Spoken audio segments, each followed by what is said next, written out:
गुरुवारीच करावेत हे 3 गुप्त उपाय. श्रीगुरु तुमचं नशीबच बदलेल. गुरुवार हा दिवस फक्त देवदर्शनाचा नाही, तर आपल्या नशिबाला नवीन दिशा देणारा दिवस आहे. पण अनेकांना हे माहीतच नसतं की गुरुवारी काही खास उपाय केल्याने आयुष्यच बदलू शकतं. आज मी तुम्हाला असे 3 गुप्त आणि प्रभावशाली गुरुवारचे उपाय सांगते, जे तुम्हाला समाधान, पैसा आणि शांती देऊ शकतात. गुरुवारी सकाळी 11 वाजेच्या आत घरातल्या देवघरात एक छोटा तांब्याचा दिवा घ्या. त्यात शुद्ध तूप आणि थोडीशी हळद टाका.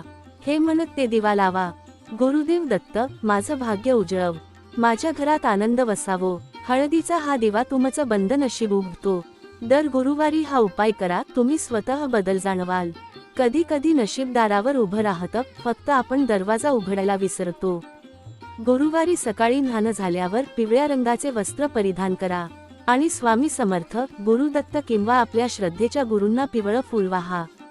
हे करताना असा संकल्प करा, आजचा दिवस मी सकारात्मक विचारांनी, चांगल्या कर्मांनी भरवणार आहे. गुरूंनी मला मार्ग दाखवावा. जेव्हा आपण गुरूंवर विश्वास ठेवतो, तेव्हा मार्ग आपोआपच दिसू लागतो.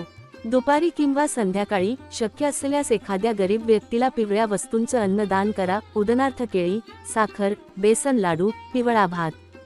दान करताना हे मनात सांगा, हे मी माझ्या गुरूंना समर्पण करत आहे, ते माझं जीवन समृद्ध करो.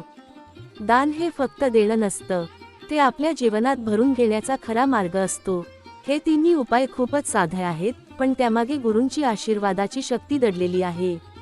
जर तुम्हाला हे उपाय उपयोगी वाटले तर एकदा करून बघा आणि तुमचा अनुभव कमेंटमध्ये जरूर सांगा. ज्यांना गुरूंचा प्रकाश पाहिजे त्यांच्यापर्यंत हाच व्हिडिओ शेअर करा. श्री स्वामी समर्थ.